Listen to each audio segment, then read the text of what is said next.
ئازیزان و خۆشەویستان، ئەمڕۆتان شاد و ئەم کاتتان باش. من شەماڵ عەلیم و ئێوە بینەری بەرنامەیەکی تری دیالۆگی هیوان لە کەناڵی هیواوە. 3 ساڵێک لەمەوبەر لە ڕۆژەکانی وەک ئەم ڕۆژانەیە لە ناوەڕاستی مانگی نۆڤەمبەرە بەهۆی یەک جار بڕیاردانی گرانکردنی سوتەمەنی و تابەتی بنزین بۆ 3 ئەوەندە جوڵانەوەیکی ناڕزایی گەورە سەراسەری ئێرانی گرتەوە. لەو 3 ڕۆژەیە جمهوری ئیسلامی بەو شێوەیەکی ئەو پەڕی دڕندانە و بە شێوازێک کە هەرتەنها لایەق بە جمهوری ئیسلامیە ئەم خۆپیشاندانەوە ئەم ڕاپەڕینی سەرکوت کرد و 1500 کەسی لە خەڵکی ڕاپەڕیوی ئێران کوشتار کرد. 3 ساڵ دوای ئەوە لە ڕۆژەکانی ڕاپەڕینی مەسا لە ڕاپەڕینی ژن ژیان ئازادی ئەم ڕاپەڕینە شۆڕژێڕانەیە کە تا دێ بڵێسەی بەرزتر و بەرزترە بێتەوە 3 ساڵ دوای ئەوە ئەم ڕۆژانە بە شێوازێکی زۆر تایبەت پێشوازی کرا. جەماوەرێکی فراوان لەسەر تاسەری ئێران هاتنە مەیدان و جارێکی تر ڕایانگەیاند و تەنانەت ئەوانش کە دوودڵ بوون سەبارەت بە ئایندە و چارەنووسی ئەم ڕاپەڕینە بە قەناعەتیان گەیاندن کە ئەمەی کە ڕوو ئەدا ڕاپەڕینێکە ئەڵقەیەکە لە جوڵانەوەیکی شۆڕژێڕانە و سەرنجام جمهوری ئیسلامی ئێران ڕووە و مەرگ هەنگاوەنێ بەهۆی ئەم ڕاپەڕینەوە بەهۆی ئەم هاتنە مەیدانی جەماوەرەوە.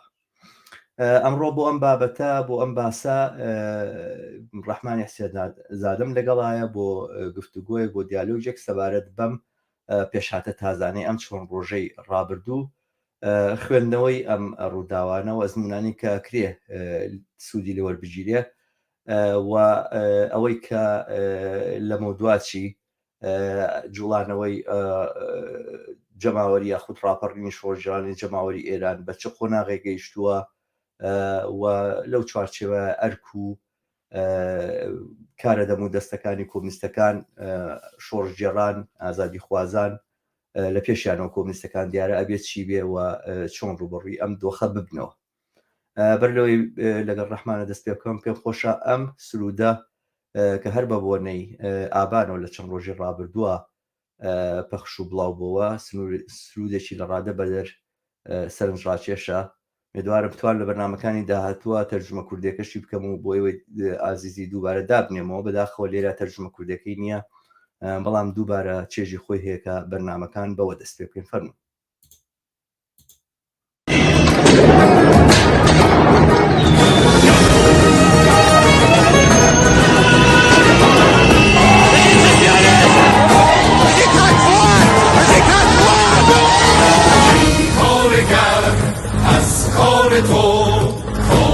ستم به پا و خود گرسنگی با فاصله رنجت بگو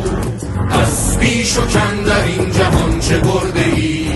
برخیز و با دستان خود از ریش تیش زن به پیکر ستم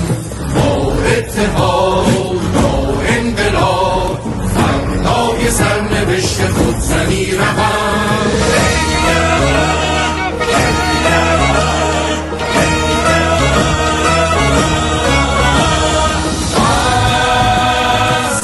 مادران و ناله گرسنگان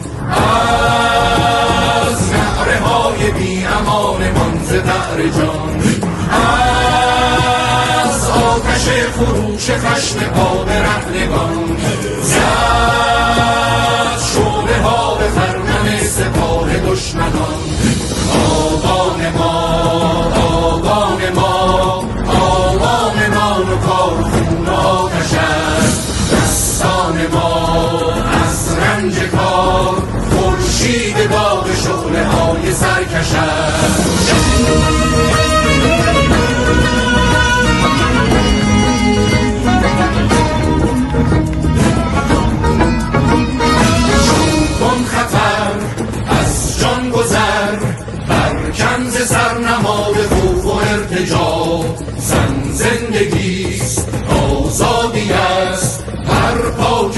پرچم زنان به دست ما. شروع کن خطر از جان گذر، برکن ز سر نهاد خوف و ارتجاع. زن زندگیست، آزادی است، برپا که پرچم زنان به دست ما.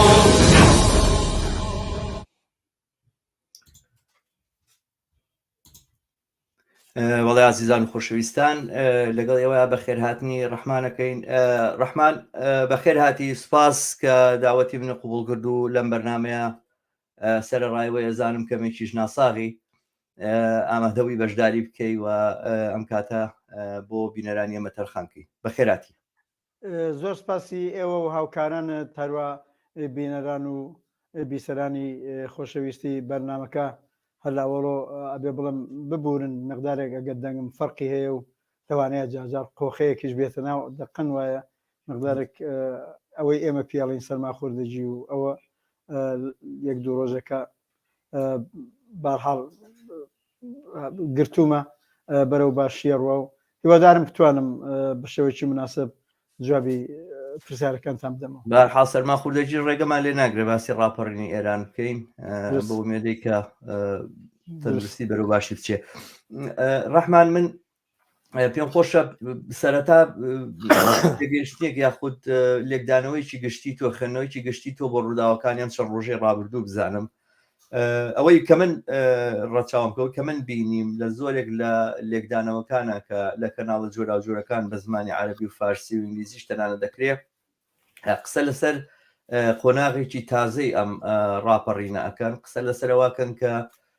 ئەم سێ ڕۆژ ڕاپەڕینە بەم جۆرە ڕێخستنی، بەم جۆرە تەنزیمکردنی، بەم درایەتە، بەم گەرموگوڕیە و بەم بڵین عاقلانەیە مامەڵەکردن لەگەڵ جوڵانەوەکەیە نیشانەی پێگەشتوویەکی زۆری ئەم جوڵانەوەیە و ئومێدی ئەوەی کە ئەمە بتوانێت ئەم جوڵانەوەیە تا کۆتایی هاتن و ڕووخاندنی کۆماری ئیسلامی ئێران بەرەو پێش بڕوا گەلێک زیاتر کردووە. ئێوەش هەمان لێکدانەوەتان هەیە، هەمان بۆچوونتان هەیە؟ بەڵێ، منیش دقیقاً وتارێکشم دوێنێ بە کورتی نووسی بوو لە جەریدەی کۆمۆنیستی حەوتوانەی حزبی کۆمونیستکارگەری حکمەتیس چاپ کراوە. هیوادار هەم لە ئایندەیە بە کوردیش بتوانم بڵاوی کەمەوە. ئەوانە ئەینەن پێم وایە بەو دێڕە دەسم پێ کردووە. بە نەزەرم ئەوەی تازەم لێراڵم بەڕاستیار سێ ڕۆژ نەبوو، چشای ڕۆژی جومعە، چشای ئەمڕۆ ڕۆژی شەممە، ینی ئەوەی لە 5 ڕۆژی ڕابردوودا لە ساڵیادی ڕێزلێنان لە دەستکەوتەکانی ئابانمانگی 98 و هەروەها لە گیان بەخت کردوانی و لە هەموو سەدەمە دیدەگانی بە نەزەرم ئەوەی ئتفاقکەوت ئاڵوگۆڕێکی تازەیە. بە نەزەرم واردی ینی ئەم شۆڕشە هەمەلایەنەی کە بە نەزەری من ئەڵانەوە لە دوومانگیشی تێپەڕانەوەیتە بەرەو سێمانگ بوونەکەی ئەڕۆین واردی فازێکی تازە بوو، فارزێکی تازە بوو بربەرەکانی لەگەڵ جمهوری ئیسلامی. ئیتر هیچ کەسێک باوەڕکە حتا من پێم وایە لە خۆی خامنەی و سەرانی جمهوری ئیسلامیشەوە ئەبێ بەو نەتیجە گەیشت بێتن ڕژیم جمهوری ئیسلامی نامێنێ ئەڕوات. بەڵام هەر ئەوە نەبوو. ئەم چەند ڕۆژەی ئەخیر یەکەم هەمەگیربوونێکی زیاتر، بەڕاستی من زۆرجانیان بردووە ئەم شۆڕشێکی چەند لایەنە و هەمەلایەنە و بۆ معنە کۆمەڵایەتیە. فقط شۆڕشی سیاسی نییە، فقط شۆڕشی اقتصادی نییە، فقط شۆڕشی فەرهەنگی هەمویانە. بەڕاستی هەم دەیانەوێت دەسەڵاتی سیاسی لە ئێران بگۆڕدرێ، هەم دەیانەوێت باری ئابووری و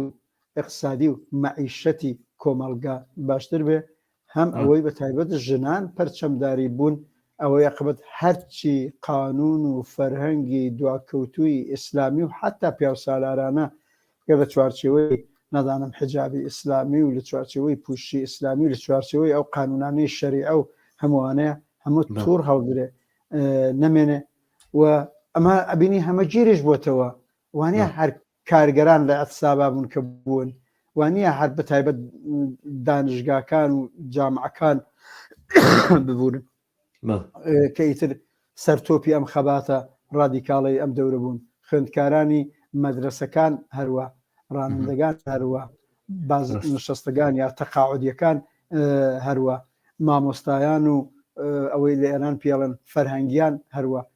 حتا بازاڕیان. ئێمە لەم چەند ڕۆژەدا لە بازاڕیانی تارانەوە و لە بازاڕیانی بازە شارەکانی دیکە عاقبەت خۆیان ڕێکخست لەگەڵ ئەم مەوجی شۆڕژێرانەی هەیە. دەرنەچە هەم ئەبعادەکەی زۆر هەمەلایەنەیە، زۆر هەمەگیرە، هەم ئەوەی دواخوازەکان، شعارەکان، قسەکان زۆر ببورن، زۆر تونتر، ڕادیکالتر، واقعیتر دەستبردن بۆ ئیجادی ئاڵوگۆڕێکی ئەساسی لە کۆمەلگای پێوە دیارە. و من پێم وابێ بەڵێ دەورەیەکی تازە و فازێکی تازەیە لەو خەباتە کە تا ئێستا هاتوو. بن دیارە وەکەوە کە باست کرد ئەم جوڵانەوەی چەند لایەنەیە، دیارە ئەمەی کە لەم ڕۆژانەیە ئەتوانین ئێمە بە بەرجەستەیی بیبینین، یعنی وەک تۆژ ئاماژت پێکرد لەلایەک خەڵک و خوێندکاران لە زانکۆکانە تەحەسونەکەن، مانگرتنەکەن، خۆپیشاندانەکەن، ڕژێنە سەرجادا لەگەڵ پۆلیسا دەژیرە بن. لەلایەکی تر بازاڕیەکان، مەسەڵەن بازاڕەکان لە پێش سەرەتا لە کوردستان دەستی پێکرد، بەڵام دواتر گەیشتە تاران. من پێشتر لە چەند لێکدانەوەی بینی بووم کەسانێک کە پێیان وابوو نەخێرەم جوڵانە ژوک و جوڵانەوەکانی تر قابلی سەرکوتکردنەوەنە هەراماژیان بەوا کرد. ئاخرنا لە 57 تا وەختێک کە باز بوو بە باسیەوەی کە جمهوری بڵێن شا بڕوخێەوەوانە بەشێکی زۆری بازاڕەکان بوون هاتە مەیدان و ناڕزاییان دەربڕی و مالیان گرتووەمەە. بەڵام ئەم جاریان ئەمە نابینین. تەبقەی ناوەڕاستەوەی کە پێوتە تەبقەی ناوەڕاست یاخود ناوەڕاست بەسەرەوەی کۆمەلگاوانە زۆرتر لە پەنا جمهوری ئیسلامی وەستاون، دەستی لێبەرنادەنەوەە. بەڵام ئەم چەند ڕۆژەی ڕابردوو نیشانیدا دیارە ئەم ناڕزایەنە وردە وردە هەنگاو بە هەنگاوە چێتە ناو ئەو توێژانەی کەشەوە. بەڵام ئایا بەم معنایە ئەم جوڵانەوە هەمەگانەیە، ئەم جوڵانەوە هەمەلایەنەیە، ئایا کێشەیەوە دروست ناکات کە لە ڕادیکالیزمی جوڵانەوە کە کەم کاتەوە؟ ئایا مەسەلەن من دیقەتی ئەوەم دا کە کەمتر من بڵێن بانەواز و شیعاری ژن ژیان ئازادیم بەرچاوکۆ دەم ڕۆژانە، خەڵک زۆرتر مەسەلەن شیعاری بڕوخێ ڕژێم و بڕوخێ خامنەئی و بڵێن بڕوخێ دیکتاتۆرەوانە ئەوترایەوە. بەڵام کەمتر ئەم شیعارەمە بیست. هەستم کرد جۆرێک ممکنە ئەوەی کە ئەم جوڵانەوەی ئاوا فراوانە بێتەوە سەرنجام لە ڕادیکالیزمەکەی بچێت بشتێتە خوارەوە، یاخود بەو جوڵانەوە ڕادیکالی کە سەرەتا دەستی پێکرد بەردەوام نەبێت. و مەترسێکی وابینی ڕەحمان. مەسەلەکە ئەوەیە بزوتنەوەیەکی کە ئەلعان و شۆڕشێکی هەمەلایەنەی کە ئێستا هەیە ئیترە بۆ معلومە هەموو چین و توێژێک بەرحاڵ سەرنگونی جمهوری ئیسلامی و کۆتایی جمهوری ئیسلامی ئەوێ.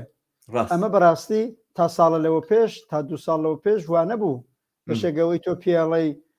چینی مامناوەندی ئیشارەت پێکردن یا بازاڕیان یا حتا لەوانە خواردتریش بە دەرەجەیەک بەخشایەک بوون لە چوارچێوەی جمهوری ئیسلامیە و بە دوای ئیسلاح تەڵەبی و جمهوری ئیسلامی ئیسلاح کرێ و ئارام ئارام لەگەڵی بڕۆنە پێشێ و بەشک و دەستە مۆ بکرێ و ئەوەنە ئەمەیان تەمەشاکرد. بەڵام مەوجی شۆڕەجێرانەیە کە ئێستا هەیە ئەوەندە هەمەگیر و پان و بەرینە ئەوانەی مەجبور کردووە سەردانەوێنن لە بەرابەر ئەم شۆڕەژێڕەیە کە ئێستا هەیە و ئەم شۆڕەجێڕیە لە خۆوە بە وجود ناتووە لە ماوەی 43 ساڵی پێشوودا و بەتایبەت با ئێمە زۆر نەگەڕێنەوە بۆ تاریخی دوورتر هەرم 10 ساڵی ڕابردووە گە تەماشا بکەین هەر ئینسانێکی حەقتەڵەب و منسف بتوانێت ببینێ مەسەن لە 10 ساڵی ڕابردووە کام بەشی کۆمەلگا ئاعترازاتی بوو، کام بەشی کۆمەلگا ئاعتسابی بوو، کام بەشی کۆمەلگا دەست و پەنجە نەرمکردن لەگەڵ جمهوری ئیسلامی بوو. یەک کاریگەران بوون کە هەموو ساڵە بە هەزاران ئاعتسابیان بوو. ڕاستە ئاعتسابەکەیان بۆ مەعیشەت بوو، بۆ حەقدەست بوو، بۆ حەقدەستی دواکەوتوو بوو. بەڵام لە ژێر سایەی جمهوری ئیسلامی هەر خەباتێکی اقتصادیش هەمیشە ئێمە وتمانە معنای سیاسی پەیدا کە ڕژیمێکی مستەبدی متکی بەکاری ئەویست کاری هەرزان ببێوانە دەنجامیشە تەبعی سیاسی بووە و بەتایبەت لەو بینەدا دیمان جنبشی کاریگەری لە 5 ساڵی خێرا ڕەهبەرانێکی زۆری دا دەرێ تەیفێکی ڕادیکال هاتن حتا لە زۆر جێگا کۆبوون و گشتیەکان جاجار بوو ماوەیەکی کەم شوڕا ئەوانە بەوجودات شعاری ئەوە یاقبەت ئیدارەی شوڕایی لە دڵی کارگەرانی هەفتەپەوە هات ئەمانە هەمووی ئاسۆیەکی دا بە کۆمەلگا و ئەمە ئومێدیەدا بە بەشەکانی دیگەی کۆمەلگا خەبات هەیە مبارزە هەیە ئەکرێ لە جمهوری ئیسلامی قبول نەکرێ بۆیە دیمان لە کەناری کرێکاران مامۆستایان فەرهەنگیان و معلمان لە ئێران پیاڵە معلمان بەڕاستی خەباتێکی بێوچانیان بوو بەتایبەت لە یەک ساڵ و نیوی ڕابردووە تەقاعودیەکان ئەوانەیەوە تەقاعود بوون و بەڵام زۆر مەحرومن سایقی تاکسی و ئەوەی لە ئێران پێڵێن کامیۆن و ئەوانەیەنی پەرستاران نێرسەکانی نەخۆشخانەکان ئەمانە هەمە بەشی جۆرا و زۆر بوون کە بەشی خوارەوەی ئەو جامعە بەشی حەقخوازی ئەو جامعە بوون ئەترازیان بوو یعنی ئەوەی پێڵێن ئاوری خەباتیان ڕۆشن ڕاگرت لە ماوەی ئەم 18 ساڵە وهادەوە بوو لە دەیمانی 96 تەقیەوە زیاتر لە 100 شار خەباتێکی سەرنگونای خوازانە هاتم مەدان دوای 12 ڕۆژێک کردکرا بەڵام ببوون پتانسیلەکەی هەرما ئەو بوو لە ئابانی 92 کاڵان ئەم چەند ڕۆژە ساڵ یادی بوو ئێتت بە تونتر و ڕادیکالتر خۆی نیشاندا نەزمە بڵم ئەم خەبات و مەوجە شۆڕجێرانەی ئێستا لە خۆ نەبوو پێشینەی بوو زەمینەی بوو بۆ بە تایبەتیتر ئەڵانەیترەوە دوومانگمان تێپەر کرد و بەرەو سەمانگە چین خەباتێکی هەمەلانی هەموو ئوستانەکان یا مەحافزەکانی ئێرانی گرتوتەوە بەشی زۆری شارەکانی گرتوتەوە باوەڕکە زۆر شار نێوی هاتووە زۆرە لە خەڵکی ئێران بەڕاستی ئەوزاری نێوی ئەو شارابیسی شاری چکۆلە بوون یا بە هەردەوی بوو دوێنەکە شارێک بوون هەڵانە مور شتێکی ئاوا بوو کە هیچ زۆر کەزوتی وڵای نەمان بیستوە دێهات ئەڵان دێهاتی گرتوتەوە ئەمە بۆ نەڵم ئەو خەباتە بوو جا بێمە سەر قسێتەوە بەڵام لە دڵی ئەم خەباتەیە بەڕاستی لە هەموو ساڵان تەمەشا بکەیت سەفبەندیەکی جیاوازی چەپ و ڕاست وجودی هەیە بەڵام هەر کامەیان ئەیانەوێ مۆری خۆیان بدەن لەم شۆڕشە لەم خەباتە لە مەبارزە خودی ئەو خەباتەی وەڕێکەوتەوە کە بەتایبەت شعاری ژنژیان ئازادی کرد بە شعاری هاوبەشی خۆی کە هیچ ڕەنگی هیچ ئاسەواری قەومی ملی ناسیۆنالیستی مەسهەبی نامتەمەدن نامۆدێرنی پێوە نیە و شتێکی مثبتە بۆیە کاری عاقبەت هەموو کۆمەڵانی خەڵکی ئێران پشتیوانیان لێ کرد لە ژنانەوە لە کچانەوە هینە بووش هەتا لە دنیا بەنەزانم لە هەر گۆشەیەکی دنیا ژنێکی زوڵم لێکراو ئەمەی بیست بێ وتێتی ئایبا بە مەقسەی دڵی منیشتە هەر بۆیەکانێ هەرچەند بەڕاستی ناسیۆنالیزمی ئێرانی زۆر ویستی تاتی نێوی کچی ئێران مەحسا کچی ئێران مسادرەی کا ئێمە پێڵێن یا لە مقابلیە ببورن ناسیۆنالیزمی کورد بڵان نەخەی کچی کوردە نا مەحسا بوو بە کچی دنیا مەحسا بوو بە کچی دنیا و بەتایبەت لە ڕۆژی چلمەکەیە دایکی مژگانی افتخاری نووسراوەیەکی ئەو نەجوانی نووسیوە پێم خۆشە هەر کەسێک کە بۆی کرابی خوێنێتەوە لەوێ نیشانەدا کە چۆن لە زاویەی حتا دایکی و بنەماڵەکەیەوە مەحسا بووە بە نەمادی ئازادی خوازی و سمبلی ئازادی خوازی و لابردنی زوڵم و ستەم لەسەر ژنان لە کولی دنیا پێوەی دیارە دەنەچە ئەوەی تۆڵی ئەو نیگەرانیە هەیە شعاری جۆراوجۆر و شعاری مەزۆر دەوێت شعاری ڕاستڕەوانە یا ترێندی ڕاستڕەوانە ئەمە کێشێکی واقعیە ئەمە کێشێکی واقعیە ئەبێ بیزانین عاقبەت کۆمەلگای ئێرانیش وە هەموو کۆمەلگاکانی دیکە بزوتنەوەی سیاسی جۆری تێدایە بەعام بزوتنەوەی چەپگەرایانەوە کە بەنظام ڕیشەکەی کرێکانانە زەحمەت چێشانە ژنانە لاوانە مامۆستایانە هەموو ئەو بەشە خەباتکارەیە و بەڕاستی ئەو شۆڕشەی ئێستا هەیە تەواو مۆرک و ئاسەواری چەپ و ڕادیکاڵ و ئازادی خوازانەی پێوەدا لەم لاولایەکی ژەگەر شعاری ڕاستڕەوانە بینرێ خوب ئەوانیش هەن ناکرێ منکریان بی ئەوان بە دەلیلەوەی مێدیای سەراسەری تریان بەدەستانی ڕاستڕەوەکان جەری بۆ پۆسیۆنی ڕاستی ئێرانی لە سەڵتەنەت خوازیەوە و لە مەشروتە خواز و لە جمهوری خواز و لە فدرالیستەکانی کوردستان و یا واقعان مەسەبیەکانی بلوچستان و هەموو ئەوانە لە فەسڵێکە مشتەرەکەن ئەویش وێ واقعیتکۆیە بەری ئەم شۆڕشە بگرن نێڵن زۆر ڕادیکال بێتەوە ئەم شۆڕشە سەری پێوەناوە نەکرد جمهوری ئیسلامی هەڵتەکێنێ بەڕاستی ئاسەواری نظامێکی سیاسی کە سەرمایه‌داریە کە فەقرە کە تەبعیزە کە نابەرابەریە ئەوەش هەڵتەکێنێ ئەوان جریاناتی ڕاست لەوە ترساون جا دەرنەچە حەولەدەن بە مێدیایان بە پوڵیان ئەڵان سایەکەن حمایەتی پارلەمانی ئوروپا و ئەمریکا و ئەوانش جەلب بکەن عاقبەت ئالتەرناتیڤی ڕاست بەرجەستەترکردنەوە لە نێو کۆمەڵگەدا زمینیان زۆر نییە لە نێو خودی خەباتەکە زمینیان زۆر نییە بەڵام لە ئاز نێونەتەوەی و پشتیوانی دەوڵەتەکان مێدیا و پوڵ ئیمکاناتیان هەیە چیمان پێڵێ ئەم واقعیەتە هەیە ئەم کەشمەکەشە هەیە دەرنەچێت کرێکاران لاوان ژنان ئازادی خوازانی کە ئێوە ئەم خەباتەتان وەڕێخستووەوە هێزە چەپ و کۆمونیستەکانی کە لە ساڵی 57 تا ئێستا دەرسێکمان وەرگر ئیتر بابە هەمە با هەم ڕاست و چەپ و وحدەتی کەلیمەکەی خومینی و بچین ڕژیمەگەر بڕوخێنین ئەوە ناخوا کلاوە چێتە سەرمان دەرنەچە قوتبی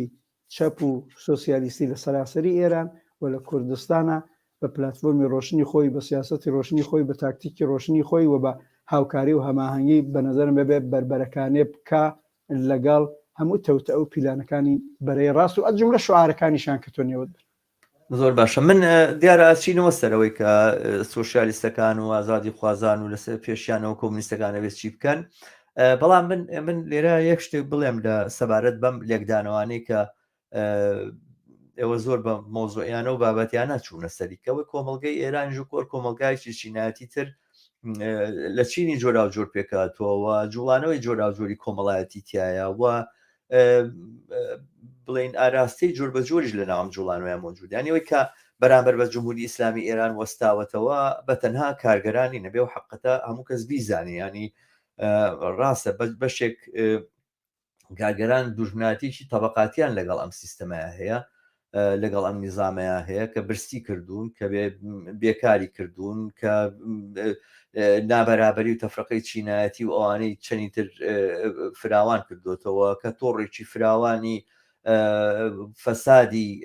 مالی لەلایەن پاسدارانەوە شێوازێکە یاخود فۆرمێکە لە فۆرمەکانی بەڕاستی تاڵانکاری لەم کۆمەلگایە کە ئەچێتە پێشەوە ئەمە دوژمناتێکی حەقیقی و دوژمناتێکی بناغەیی لەگەڵ کارگەرانەوە کارگەرانی هەمان مووقیف و هەڵوێستیان لە بەرامبەر جمهوری ئیسلامیە هەیە بەڵام ئەوان تەنها نین لەم مواجهەیە لەگەڵ جمهوری ئیسلامیە ڕەوتی تریشی تایە ڕەوتی مەسەلەن بۆ جوازی پرۆغەربی هەیە کە ئێران وەکو دەوڵەتێکی غەربی لێ بکە تاکو بڵین ڕەوتی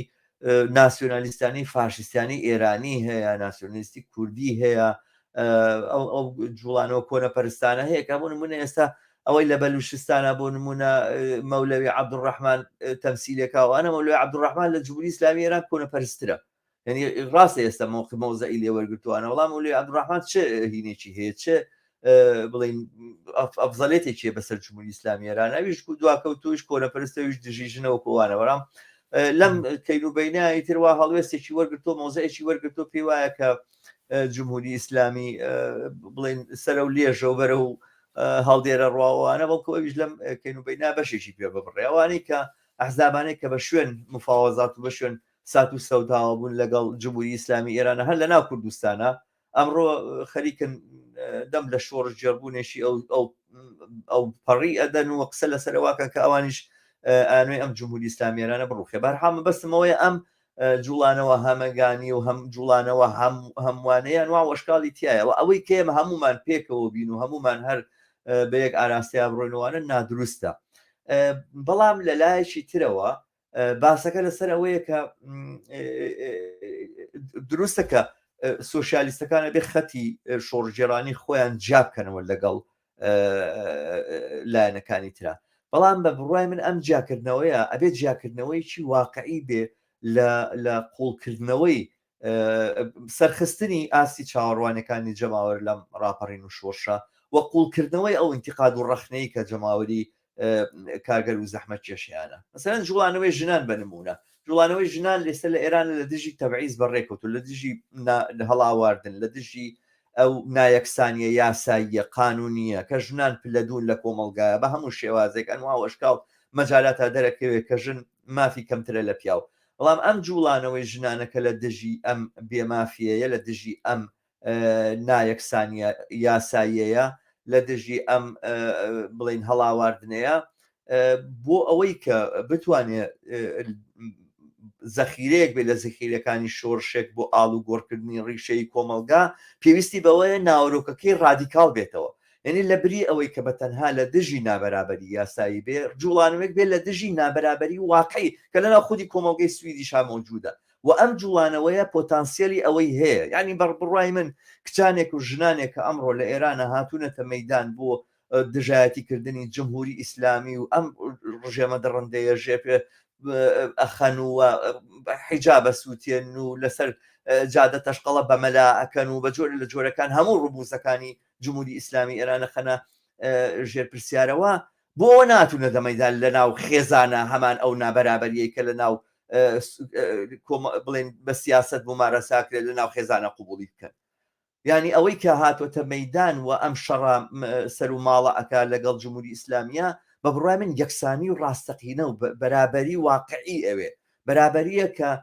توانای ئەوەی کە لە ناو کۆمەڵگەی سەرمایه‌داریە بێتە دی لە ئارایەن یا بەم معنایە ئەم وەرگرتنی ئەم فۆرمە یاخود وەرگرتنی ئەم ناوەڕۆکە یاخود بەرجەستەبوونی ئەم ناوەڕۆکە لە جوڵانەوەی ژنانە، کۆمەلگا ئەباتە سەر ئاستانەی ئاڵوگۆڕێکی ڕیشەیی لە ڕووی ئابووری و کۆمەڵایەتی و بڵین شۆڕشێکی کۆمەڵایەتی لە بریەوەی کە تەنها شۆڕشێکی سیاسی بێ بە ڕووخاندنی ڕژێمێک و هێنانی ڕژێمیشی تر. یعنی بە بڕای من ئەمەیە باسەکە لە بەرامبەر ئەوەی کە هەمومان پێکەوە بین کە شعارێکی نادروستە، کە هەندێک کەس پیان وایە کە سەرنجام ئەم جوڵانەوەیە هەرەکەوێتە باوشی کۆمونیستەکانەوە یاخود ڕەوڕەوەی مێژوو لە قازانج و بەژەوەندی سۆشیالیزماچێتە پێشەوە. دنیا پێمانەڵێ کە وانە، ینی زۆر جوڵانەوە زۆر ڕاپەڕین و زۆر شۆڕش بوو لە دنیا چۆتە پێشەوە ئەو حکومەتەشی ڕووخانەوە لە سەرکارەوە ئەمانە، بەڵام سەرنجام دەستکەوتێکی ئەوتۆی بۆ کارگەر و زەحمەکێش نەبوو. وانە هەر ڕاپەڕینێکی جەماوەری خود بە خود ئەچێتە ژیرفانوەچێتە بەرژەوەندی کارگەر و زەحمەکێشی کۆمەلگاوە، زۆر جار وانە. بەڵام لە بەرامبەرە دوورکەوتنەوە لەم هەموو پێکەوە و دیاریکردنی سنگەرێکی جیاواز، دیاریکردنی جوڵانەوەیکی جیاواز، پاراستنی سربەخۆیی چینی کارگەر لە جوڵانەوەیشی لەم بابەتەیە پێویست بەوا کا شتێکی واقعی بێ لە مەیدانە، هەر دروشتێک نەبێ بیڵێنەوە. یعنی ئەوان بڵێن ئێمە هەمومان پێکەوە، ئمە بڵێن نا هەمومان پێکەوە نا، سەرنجام شەڕەکە بێتە بینی دوو لای چەپ لەسەرەوەی کە ئایا هەمومان پێکەوە بین یاخود هەمومان پێکەوە نەبین. بەڵام ئەسلی مەسەلەکە کە ڕابەرایەتیکردنی ئەم جوڵانەوەیە کە بە سەرکەوتنگەیاندنی ئەم جوڵانە لەژێر ئاڵایەکی شۆڕش جێرانە و ئازادی خواز و بەرابەری خوازانێ، ئەمەیان بۆ خۆی بە بەشتێکی سانەوی و بیرە برێتەوە. من وا ئەزانم کە پێویستمان بەوەیە زۆرتر دیقەت لە ڕادیکالکردنەوەی جوڵانەوەکە بکەین تا ئەوەی کە چ تاکتیکێک ناوی تاکتیکەکان بڵێن وەسەر ناوی تاکتیکەکان شەڕمان بێ. بەڵێ من قسە بکەم. بەڵێ فەرموو. من یەکشت بڵم یەکەمەوەیە ئەو قسەی کە ئەدێگەڵن هەروە ڕەوڕەوەی تاریخ و مێژوو بخۆی ڕاتە پێش و حتمما بەرە و پێشە ڕوا و حتمما بێ بە ئازادی و یەکسانی و بەرابەری و کۆمونیست و سوسیالیست بە نەتیجاگەن تۆژی شارەت پێکرد. نا تاریخمانە چۆتە پێشێ، عقبە دەبێ بزوتنەوەی سیاسی ڕادیکال شۆڕەجێر ئازادی خواست بەرابەری خواست بە حیزبی خۆیەوە بە سازمانی خۆیەوە بە ڕاهبەری خۆیەوە واقعاً پلتفۆرمی بێ ڕۆشن بین بێ تاکتیکی بێ ئیرادە بکە و تالبی ئاڵوگۆڕی ئەساسی و بنەڕەتی بێ پشت دەستور بە طبعاً ئەو هێز و چینانەی کە ئاڵوگۆڕی ئەساسیانەوەیکە لە کۆمەلگای سەرمایه‌داریە چینی کرێکارە هەروە ژنانی ستەم لەکراون لاوان وە زۆر ئازادی خوازانی دیکە ئەوە منویستم و تاکی دەکەم جا بۆیە لەم شۆڕشە پان و بەرین و گەورەی کە ئێستا لە کۆمەلگای ئێران بەڕێوەیە بەڕاستیەگەران لەم دەورەدا هێزی چەپ و کۆمونیست بە سازمان و ئەحزاب وە مهمتر ڕابەران و پێشڕەوانی کاریگەری و سۆسیالیست لە کارگاکان لە کارخانەکان لە مەرکەزە کاریگەریە ئەسڵیەکانی کۆمەلگای ئێران عقبەت حەول نەدەن لەم دەورانەدا ڕۆڵ و نەقشی ڕابەریکردنی ئەم اعتراض و خەباتە بەدەستەوە بگرن کە حەقیانە وا بکەن. بەڕاستی بناغێم خەبات و اعتراضە جاری لە سوارگەی پێشوا باسم کرد لەم دە ساڵیوان دروستیان کردووە بخۆی هەروان نابێ بە ئازادی خوازی و بەرابری خوازی حتمما ئاڵگۆڕی زۆر مثبت بەڕێوەیە لە عەلەیهی جمهوری ئیسلامی و ئیسلامی سیاسی و ئەوە بەڵام دەقیقاً ئیرادەی کرێکاران و کۆمۆنیستەکان و هێزی ئازادی خوازی وێکە بەرەو ڕەوتێک و ئالتەرناتیڤێک و جێنشینێکی وا بڕوەکە ئەوەی پێڵین ئازادی ئەوەی پێڵین بەرابەری ئەوەی پێڵین ڕەفا ئەوەی پێڵین سەعادەت ئەوەی پێڵین خۆشبەختی بۆم کۆمەلگایی کە هەتا ئێستا سەدانی لە کوژراوە و یعنی هەر لەم دوومانگەدا دەناگەل جامعەی ئێرانی 43 ساڵ تەماشا بکەی بە ملیۆن کوژرا و زیندانی و ئیعدام و سەدەمەدیدی و نوقسان و تازە شەڕ ئێران و عێراق کەشی بەجێی خۆی ئەوە هەیە دەیقوە دەبێت بە سەعادەت و خۆشبەختیە بگا دەناوی ئاڵگۆڕ بۆچی منزورە دەنەچە ئەوە لایەنێکی پەزەبێ قوتبی چەپ و سۆسیالیستی ڕۆڵ بگێرێ نەقشی ببێ کاری ئەساسی بکە بە پلاتفۆرم و ئێقدام و تاکتیک ئەوە ئەگەر لە ئیدامەدا مەجال بوو زیاتر باسەکەن بەشێکی ئەوەی کە ئاوا خەباتەکە زۆر هەمەگیرە حتا بەشێکی زۆر ئەڵان لە بۆرژوازی ئێران و بازاڕیەکانیژی تە بە جمهوری ئیسلامی رازینین ئەوە نیشانەی خودی گەندەڵێ و نامەربووتی و فەساد و هەرچێکە نێمێنەی هی ئەم ڕژیمی جمهوری ئیسلامیە کە حتا ناتوانێت ئەو بەشێک لە چین و توێژێک کە ساڵیانی بەتایبەت 10 ساڵی ئەوەڵی عمری جمهوری ئیسلامی کە بازاڕیەکان بوون بازاری تاران و بازاری گەورەکان ئەمانە پیانەوتن هێزی کۆمەڵایەتی هێنانە سەرکاری خومینی و جمهوری ئیسلامی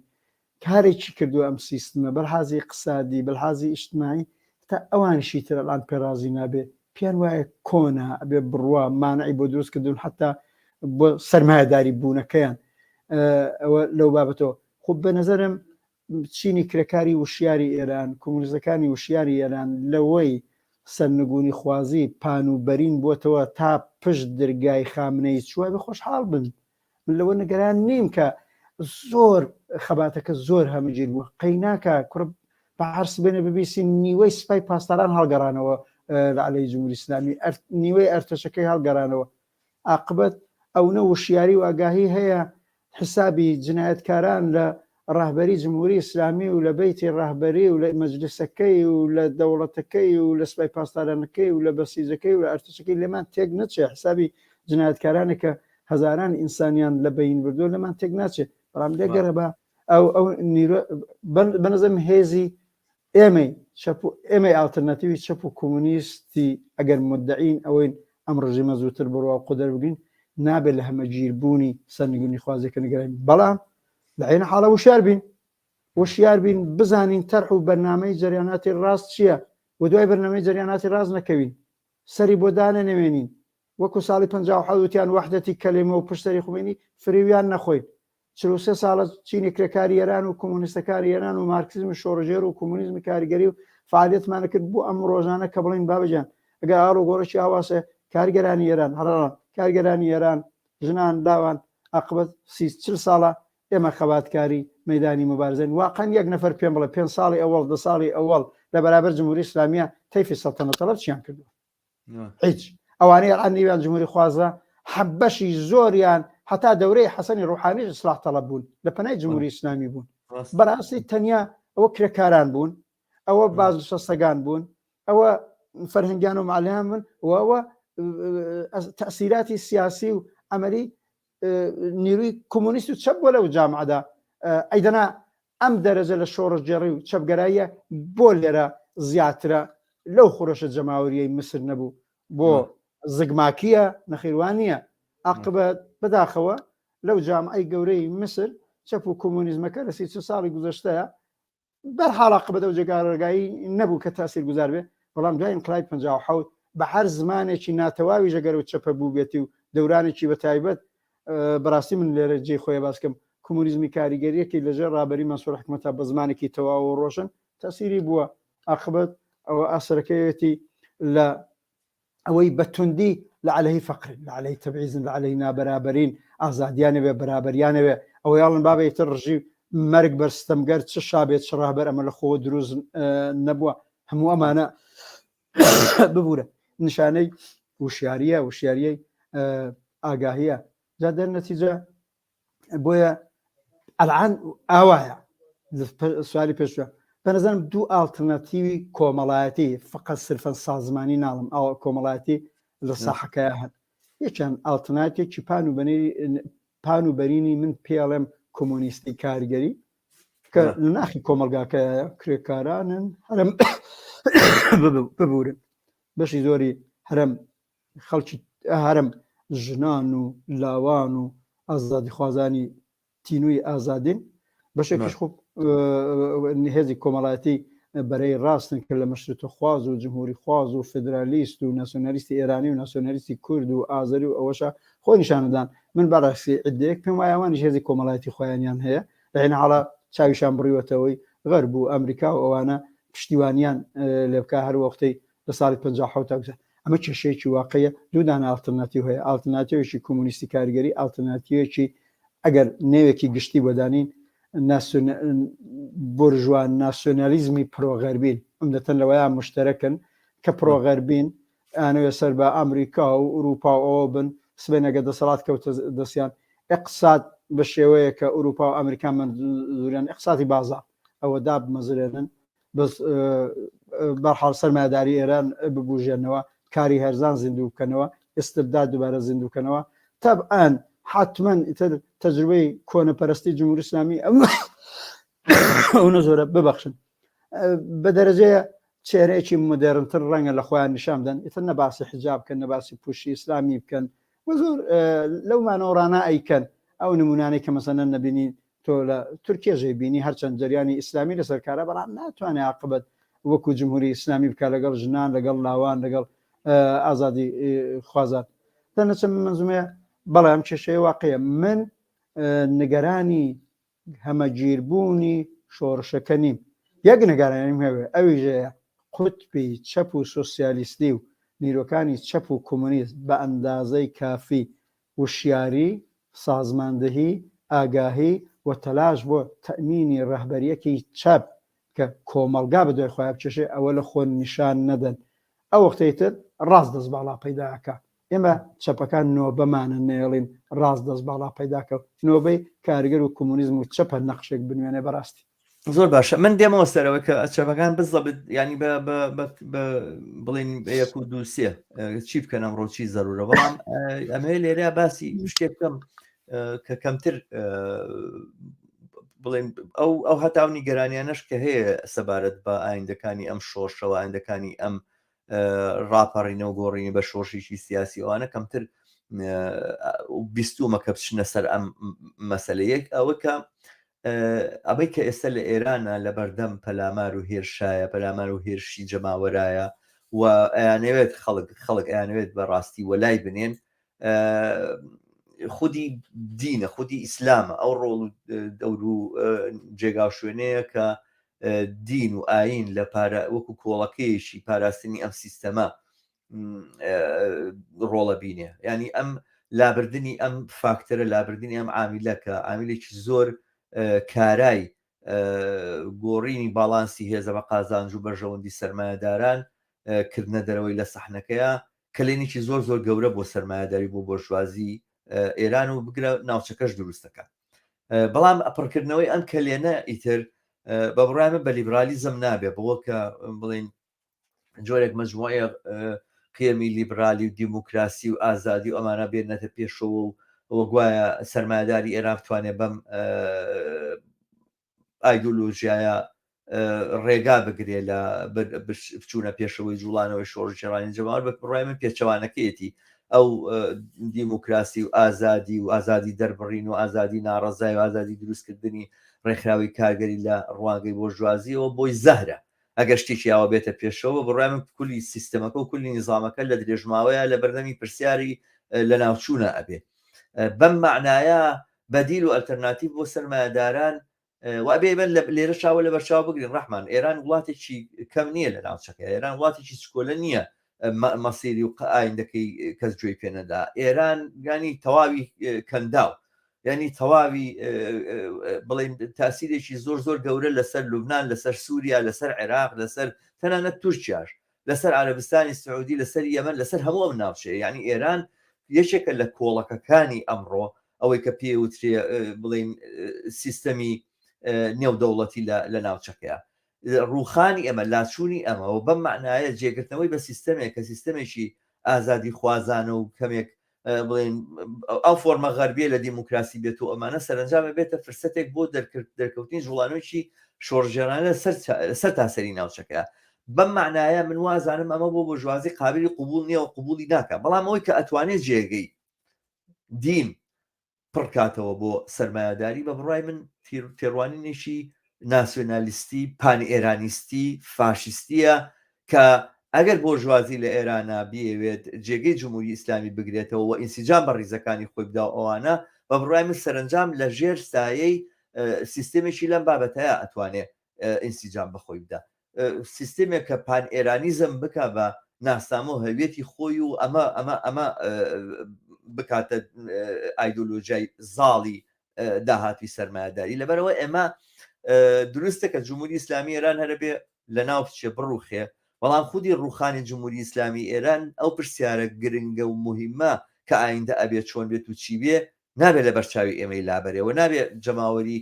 کارگەر و زەحمەت چێژوە لە پێشیشیانەوە سۆشیالیستەکان و کۆمونیستەکان غافڵ بن لەوەی کە ئەوەی کە لە داهاتوە دێتە پێشەوە ئەبێت چۆن بێت و چی بێ و هەر لە ئێستاوە کار بۆ ئەوە بکرێت کە بە بڕای من ئێستا قسەیەک لەسەرەوە هەیە کە ئەم جوڵانەوەیە تۆڕی ڕابەرانی خۆی هەیە لە ناو شاراوە، لە هەموو گەڕەکەکانە لە هەموو شارەکانە تۆڕی ڕابەرایەتی خۆی هەیەەوە، ڕابەرایەتی بۆ معنایی شۆڕشی ئێران لە بیدایەتە کە بڵێن لە ساڵی 1970 کە بوو بەم معنایە هینمان پێویست نییە، ڕابەرمان پێویست نیەوە، ڕابەری بەم جۆرە دروست نابێ، بەڵام سەرنجام کۆمەلگا پێویستی بەوەیە سەر لە نوێ دابمەزرێتەوە و ئەگەر ئەلتەرناتیوی چەپ و ئەلتەرناتیوی سۆشیالیستیانە نەتوانێ کۆمەلگا لە جێگەی خۆی تەنزیم کاتەوە ڕێکی خاتەوانە سەرنجام ئەلتەرناتیوی ڕاست ئەیبا چەندە جەماوەری کارگەر و زەحمەت چێژ بەمە ناڕازی بن، چەندە لە بەرامبەر ئەمەیە بەرژەوەندەکانیان ژێر پێ بکەوێ سەرنجام کوشتارەکرێن و دەرەکرێن لە مەدانەکەی وەکو پێشتر لە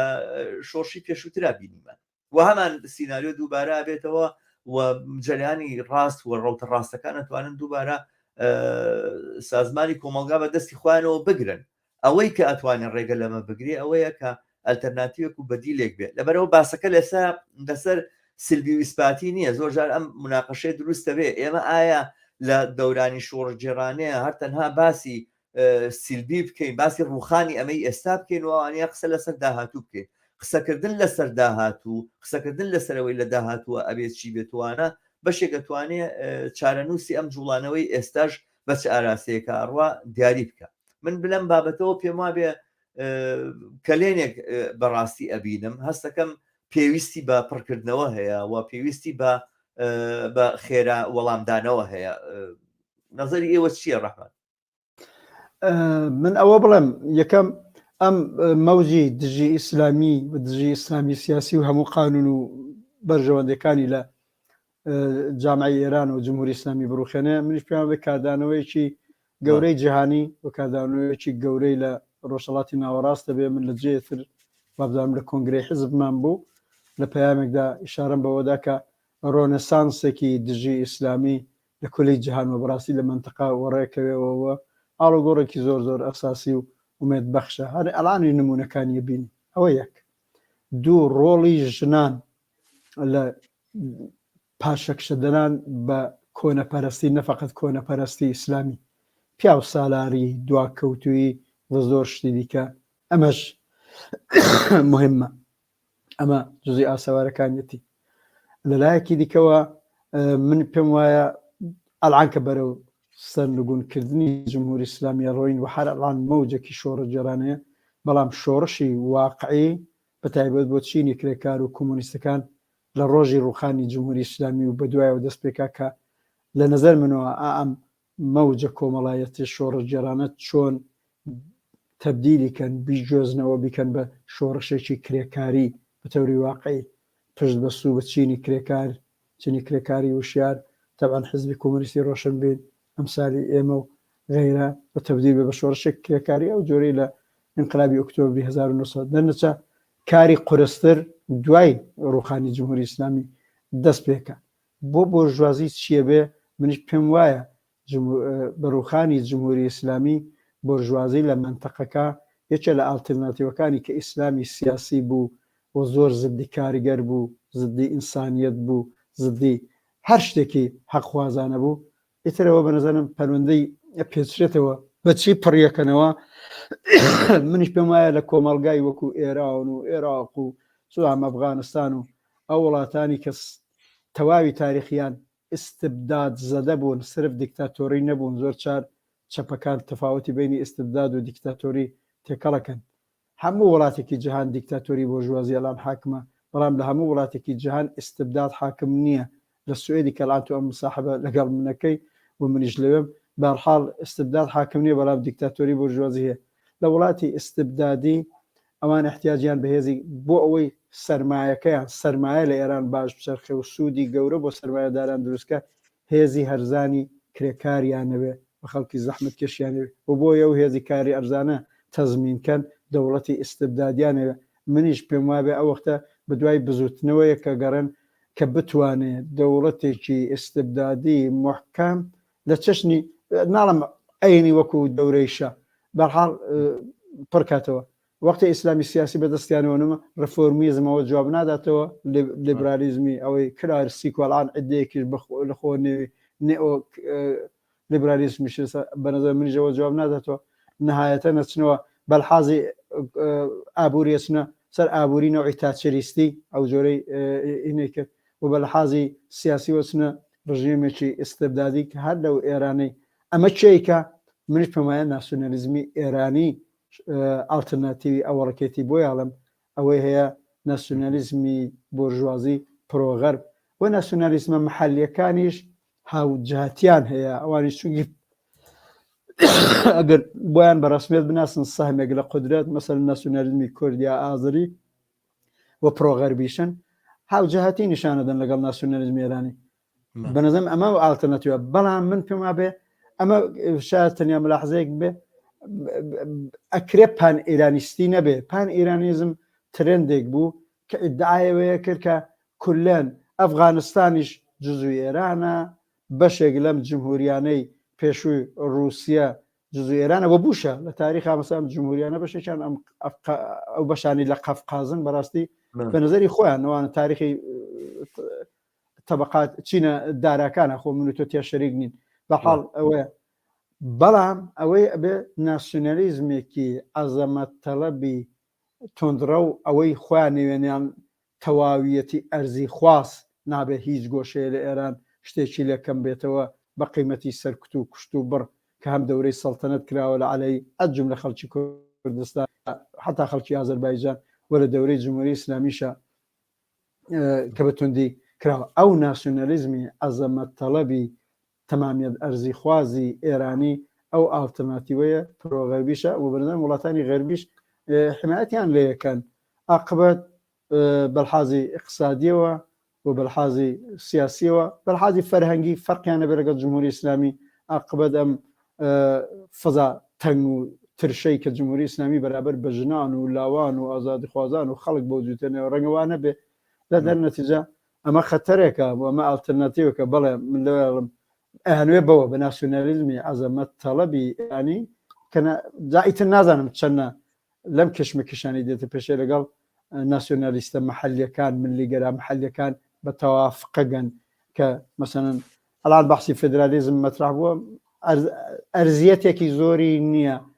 چۆن ئەمانە ڕازیەکەن ئەمە بەحسێکەوە لەوانەیە حتا کێشەی لەسەر دروست بێ ئەوەی وە ئەمە لی نەگەران بووین ئەم دار و دەستەهای قەومی ئێرانی یا کورد یا ئازەری ئاتا نەوەک سناریۆی ڕەش بە خەڵک داسەپێنن ئەڵام بەنەزەرم ناتوانن مەدی ئازادی خوازانەی کۆمەلگا ئەوە باڵایە شانسێک بۆوانە نییە بە شەرتێک هێزی چەپ و کۆمونیزم وە لە پێشانەوە پێشڕەوانی سۆسیالیستی کاریگەری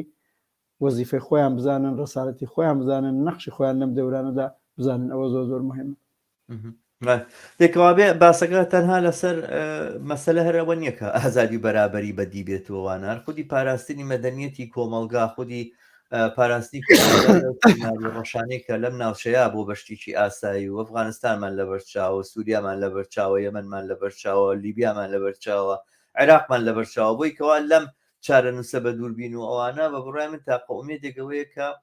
جوڵانەوەیکی چەپ بێتە پێشەوە پرسیارێک هاتووە یاخود سەرنجێک هاتووە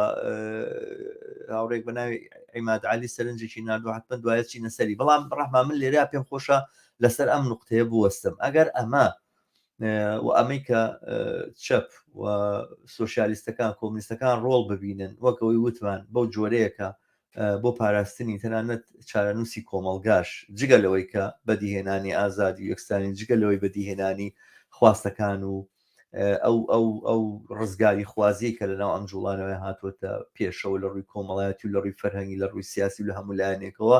جگە لەوە هەتا تەنانەت پێشنەوەی مەدەنێتی کۆمەلگاش پێویستی بە ڕۆڵی بەرجەستە و ڕابەرانەی سۆشیالیستەکان و کۆمونیستەکان هەیە من دیارە هەنگاوە بینم بەرەو ئەوەی کە ئەم ئەلتەرناتیڤە جێ بخرێەوە و تەرسیم بکرێ لە ئێرانە بەڵام لە ڕوانگەی خۆمەوەی هێشتا کونی ئەم هەنگاوانە زۆر بە سەرەتایی ئەزانم زۆریش بە کاریگەریان نابینم بەڕاستی ینی لە ساحەکەیە و لە ئەو ململانە سیاسیانەیە کە ئەیبینین لە کۆمەلگایە زۆرتر جێگای ئەم چەپە یەکگرتووە هاو ئاهەنگە بڵێن بە جۆرێک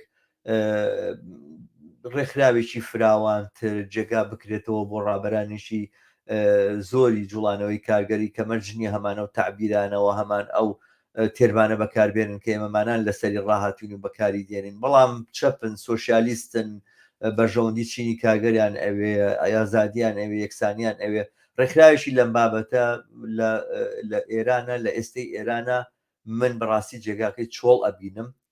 ئەگەرچی ئێوە ئەندامی ڕابەرایەتی حیزبی حکمەتین و منەزانم کە لەم بەرنامانەی ئێمە منیش وەکو کەسێک لە ئەندامی کۆمیتە مەرکەزی ئەو حیزبە باسەکەمان وەکو باسێکی حیزبی و بەرتەسک نییە بە عمومتر ئێمامانەوێ ئیمکن و من پێم خۆشە لێران نەزەری خۆت بزانم ئایا پرۆسەی بەدیهێنانی ئەمە چیە ئەگەر تۆش موافقی لەگەڵمان کە جێگای حیزبێک و هێزێکی لەم بابەتە چۆڵە پرۆسەی بەدیهێنانی ئەمە چییە یعنی ئەمە بینە بەر چاومان لە سەردەمانێکە کە لینین لە قیتارەکەی هاتەوە لە ئاوری لە ئەگەڕایەوە بۆ رووسیا بۆی کەوا حیزبێک دروست بکات و ڕابەتی جوڵانەوەی شۆڕژێرانەی رووسیا بکە جوڵانی کارگەری رووسیا بکە بەرەو سۆشیالیزمی ئاراستە بکە مەجموعەیەک تێزی نووسی لە ناو قیتارەکەیەوە دواتر کە هات پێشکەشی کرد بە حیزبی سۆشیال دیموکراتی ئەڵمانیەیەکێک لە تێزەکانی ئەوە بوو ناوی بەلشەفیزم بگۆڕە ناوی حیزبی بەشەفی بگۆڕە بە شەرتێ بەلشەفیزم نەماد یاخود ڕەمزی جیابوونەوە بوو لە هەموو تێڕوانێکی بۆژوازی تا ئەو کاتە بەڵام پێشنیاری کرد کە ناوی حیزبەکەش بگۆڕین میکەن بە حیزبێکی تر ئەوانە ئایا ئەمڕۆکە لە ساحەی سیاسی ئێرانە کاتیەوە نهاتووە بە ناوێکەوە کە ئامە پەسەند بێ بە ناوێکەوە کە کۆمونیستانێکی زۆر زیاتر قوبولیان بێتوەوانە حیزبێک دروست ببێ و ئەم ئەلتەرناتیڤە کۆمونیستیە نوێنەراتی بکە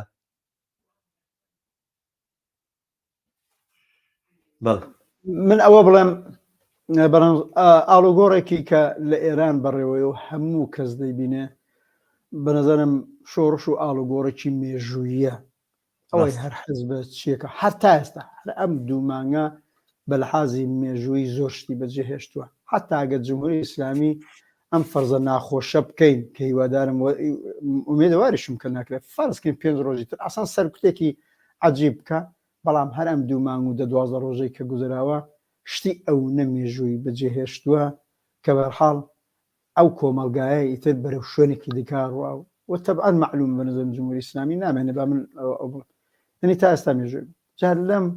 ئاڵوگۆڕە مێژوویە ئەویژەوەیە بزوتنەوەکان و بە تایبەت بزوتنەوەی کۆمونیستی و کارگەری لە بەرابەر ئێمە پێڵێن ئازمایش تاقیکردنەوە تاقیکردنەوەیەکی زۆر تاریخی و ئەساسیە بە هەر پێوانەیەک حەسێبیکەی ئەو مەوجە شۆڕەجێرانەی ببورن ئەو مەوجە شۆڕەجێرانەی کە ئێستا لە ئێران هەیە مۆرک و ئاسەواری ڕادیکاڵ چە ئازادی خوازانە و ئینسانی پێوەیە و هەر بۆیە ژن ڕۆڵێکی گەورەی تایە نەسری تازە ڕۆڵێکی گەورەی تایە کرێکاران ڕۆڵێکی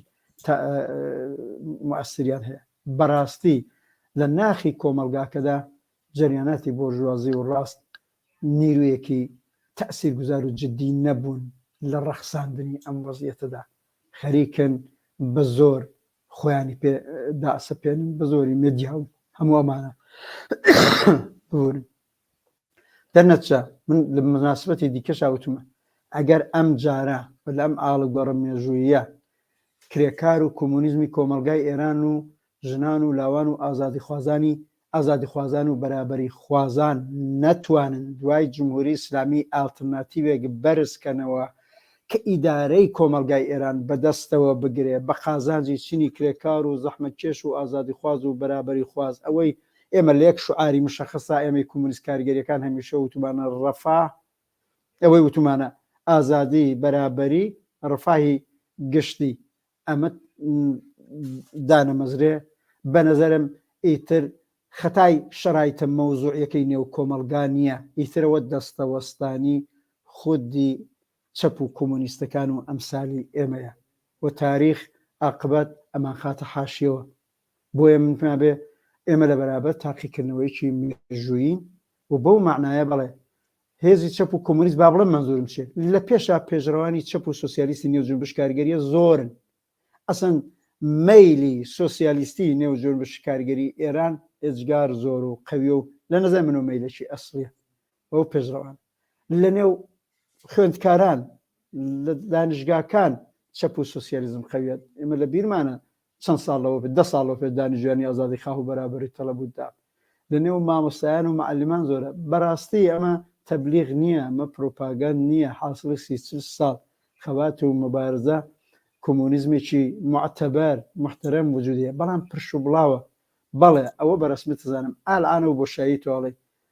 حزبێک مشەخەسەن با من نێو بەرم حزبی ئێمە بووە ئەنا و حزبە هەمە گیر و قەوی و سیاسی و جەماوەریە بواە بەشە زۆر لەمانە یەک خستایە ئەلان لەم فرسەتە کەمەی کە ماوە من ناتوانم بڵم دەلەکانی چییە حزبەکەی ئێمە لەو ئاستەدانە بەڵام خۆشبەختانە ئەتوانمەوەی داعای بکەم حزبەکەی ئێمە بە شاهدی ئاخرین کۆنگرەیەک کە بۆ خۆت حضورت تێدا بوو زۆرجێ خۆشحاڵی بوویەوە باندامی کومیتەی ناوەندیەکەی من پێم وابێ جەهەتێکی ڕۆشنی بۆ جوابدانەوە بە مەوزوعا کردوتە پێشە ئێرادەیەکی ڕۆشنیشی لە خۆ نیشاندا یەک خودی حزبی کۆمونیست کارگەری حکمەتیست هەڵ پێکرێ لەگەڵ خەباتی کرێکاران و جەماوەری و ئەم شۆرشە جەماوەری کە بۆ خەریکن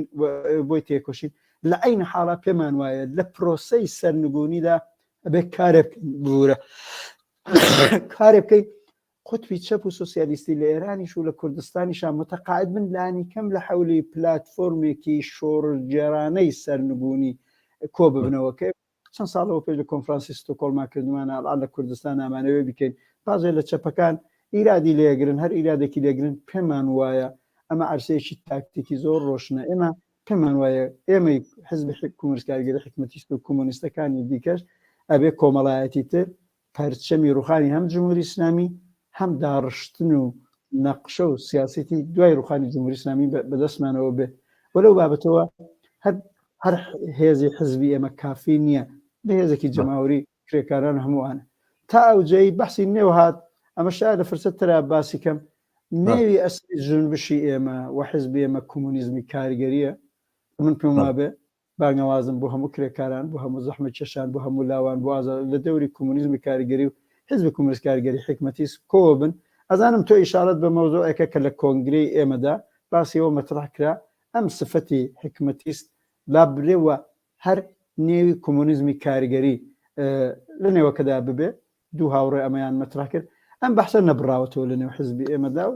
ئەوە دایبرین بۆ فرسەتای تر و لە مەجای ترا و زۆر باشە باسمان زۆرە ڕەحمان من لە کۆتاییان بەرنامەیە پێشنیارەکەم ئەگەر بکری ئێمە هەفتانە بەرنامەیەکی لەم بابەتەمان هەبێ کەیتر دیالۆگی هیوانی ئەمە بەرنمەیەکە کە من و تۆ توانین پێکەوە سەبارەت بە دوا پێشاتەکانی ئێران و ناوچەکە قسە باس بکەین و ئەم جۆرە دیالۆگە بەرینە پێشەوە لە ڕێگەی بەرنمێکی تایبەتەوە لە ڕێگەی کەناڵی هیواوە پێشکەش کرێ بەڵام بەرنمێکی تایبەتە دیالوجی هیوانە بەرنمەی من و تۆیە پێکەوە بۆ باسکردن لەسەر ئەو پێشاتانەی کە لە ناوچەکەی هاتوونەتە گۆڕێ من پرسیارێک یاخود سەرنجێک هاتبوو هاوڕێ عیماد عەلی وتوێتی پێم وایە ماتوانین لە بەرنمەکانی داهاتووشا بە درێژتر لەسەر ئەمە قسە بکەین بەڵام حقەتەکەی ئەوەیە ئێمە بۆیە سۆشیالیست و کۆمونیستین بۆی کە هەرچی ئەمریکایەوێ بە قسەی نەکەین ئەم هاوڕێ ئەڵێ بە هیچ شێوەیە ئەمریکا ڕێگە نادات ڕژێمی ئێران بکەوێت ویا بڕوخێت قازانجی ئەمریکا لە بوونی ئێراندایە